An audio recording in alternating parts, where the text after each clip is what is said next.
a Bíblia no meu dia a dia. Isso mesmo, a palavra de Deus como alimento diário. Isso faz parte do nosso cardápio espiritual. E a palavra precisa ser um alimento diário. Como se fosse aqui, na culinária brasileira, o arroz e o feijão, onde nós vamos sendo fortalecidos, onde nós vamos sendo cada vez mais impulsionados a viver segundo os critérios do reino e não segundo as máximas do mundo. Por isso nós precisamos abrir o nosso coração para que essa palavra direcione o nosso pensamento, os nossos sentimentos, as nossas atitudes. E para isso, vamos suplicar ao Espírito Santo para que ele nos conduza no nosso estudo bíblico de hoje. Em nome do Pai, do Filho e do Espírito Santo. Amém.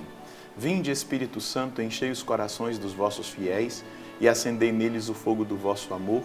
Enviai o vosso Espírito e tudo será criado e renovareis a face da terra. Oremos, ó Deus que instruíste os corações dos vossos fiéis com a luz do Espírito Santo. Fazei que apreciemos retamente todas as coisas, segundo o mesmo Espírito, e gozemos sempre da sua consolação, por Cristo Senhor nosso. Amém. Pega aí a sua Bíblia e também o seu caderno para anotação. Isso é importante anotar, faz parte do nosso processo de estudo bíblico diário, cotidiano.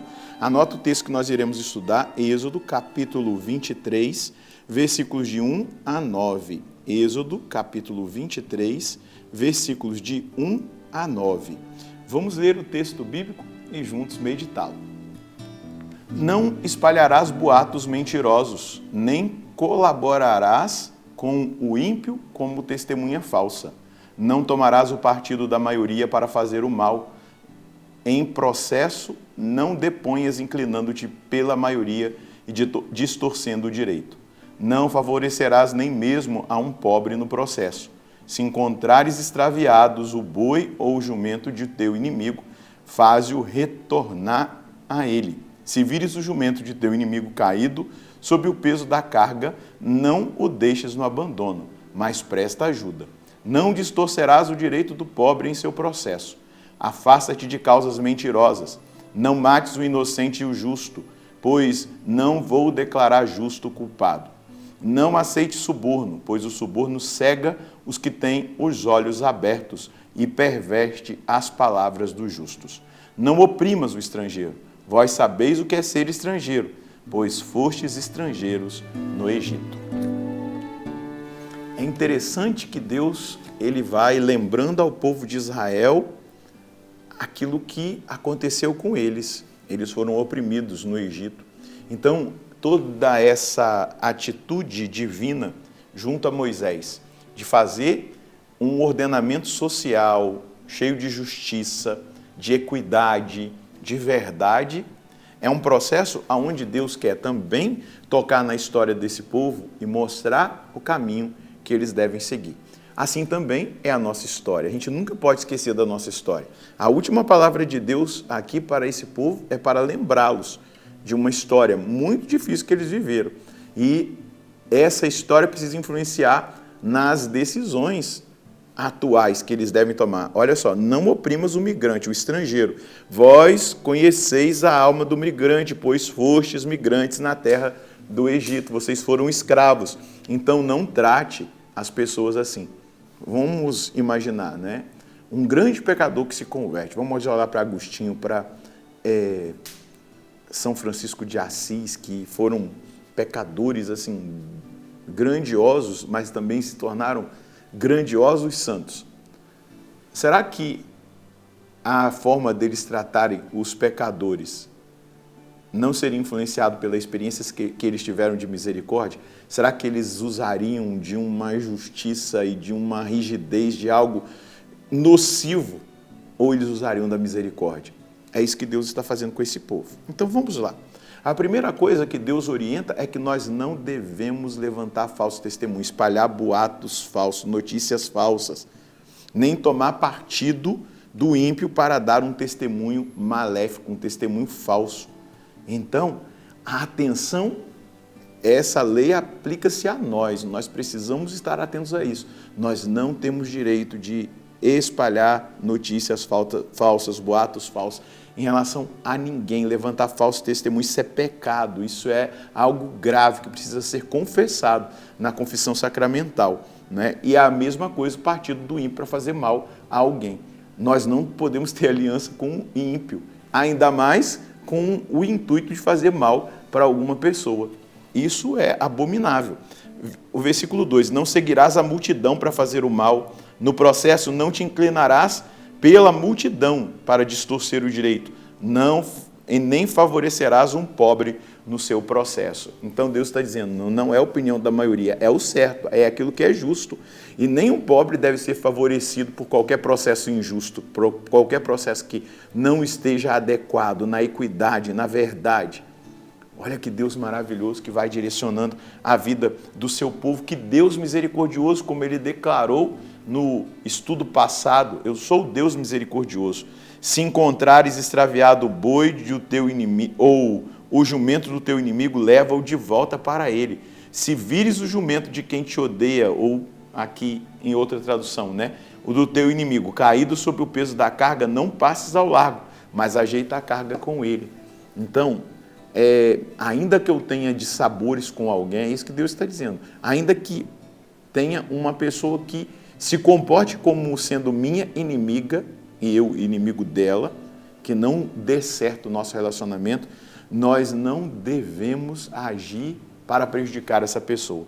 Então Deus está dizendo, usando o exemplo do boi e do jumento, ou usando o exemplo do peso da carga que faz com que o jumento caia, não seja indiferente, ajude até mesmo o teu inimigo.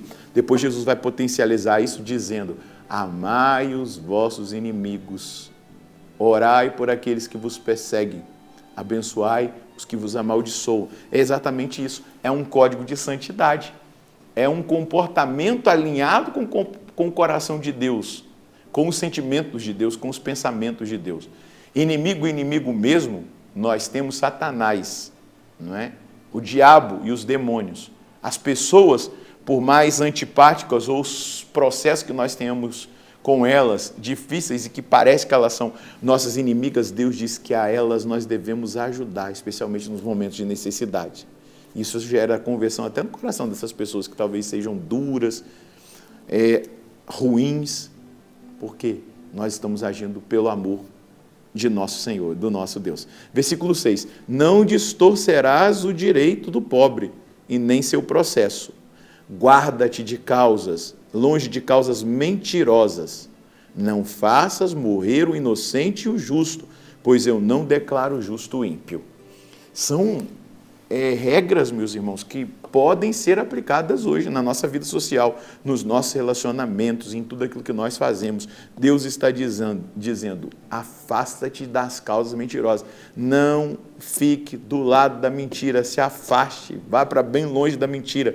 Não faça morrer o inocente e o justo, pois eu não declaro justo o ímpio. O ímpio é ímpio e ele nunca vai ser justo. E Deus não fará isso. E ele está sendo muito claro. Não aceite suborno, pois o suborno cega os que veem claro e distorce as palavras dos justos. A corrupção, o suborno, isso não pode passar perto de nós. Nós devemos abominar. Olha, deixa eu te dizer, a cobiça é geradora de corrupção. As pessoas que aceitam suborno, aceitam por cobiça e são corruptas.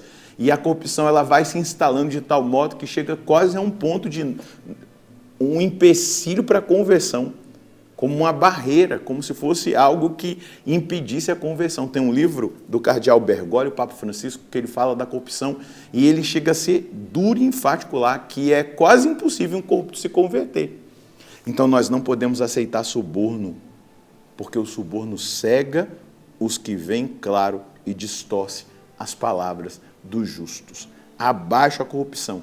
E, inclusive, votem corruptos. Nós não podemos votar em pessoas...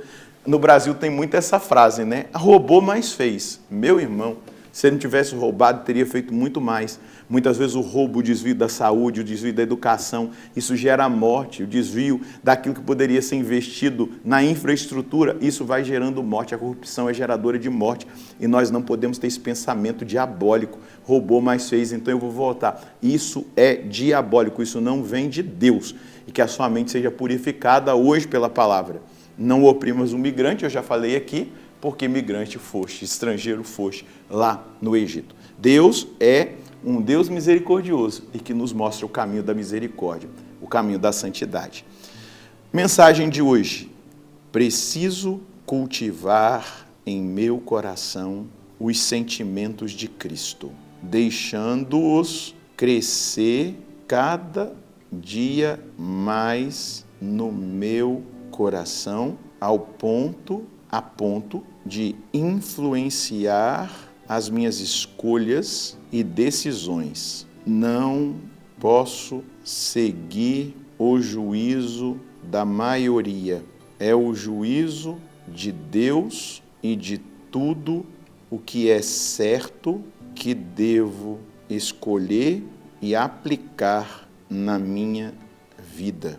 O Senhor misericordioso me alcança com sua bondade e me indica caminho certo a ser trilhado por mim.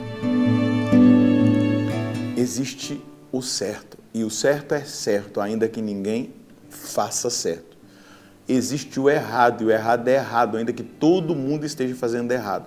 Você precisa ser diferente nesse aspecto. Você precisa honrar a Deus e escolher as máximas de Deus, do reino, e não as máximas do mundo. Vamos rezar? Senhor, as suas palavras são exigentes, mas elas nos colocam no caminho certo, no caminho da salvação, no caminho da santidade. E eu escolho aplicar essas palavras na minha vida. Eu escolho viver cada uma das direções que o Senhor deu. Eu escolho viver na justiça, na equidade, na verdade, na santidade. Eu escolho colocar em prática cada um dos seus mandamentos e das suas leis. Mas de uma maneira muito especial, eu quero, Senhor Deus, que o Senhor compartilhe comigo os seus sentimentos, para que os meus sentimentos, influenciados pelos seus sentimentos, possam me levar a abençoar até mesmo a vida daqueles que se colocam como meus inimigos, para que eu possa ser para eles instrumento de salvação, luz para o caminho de cada um deles, porque esse é o chamado que o Senhor me faz. E eu quero aqui declarar o que o Senhor mesmo disse: amai os vossos inimigos, orai por aqueles que vos perseguem, abençoai os que vos amaldiçoam. Amém. É fácil viver para Deus?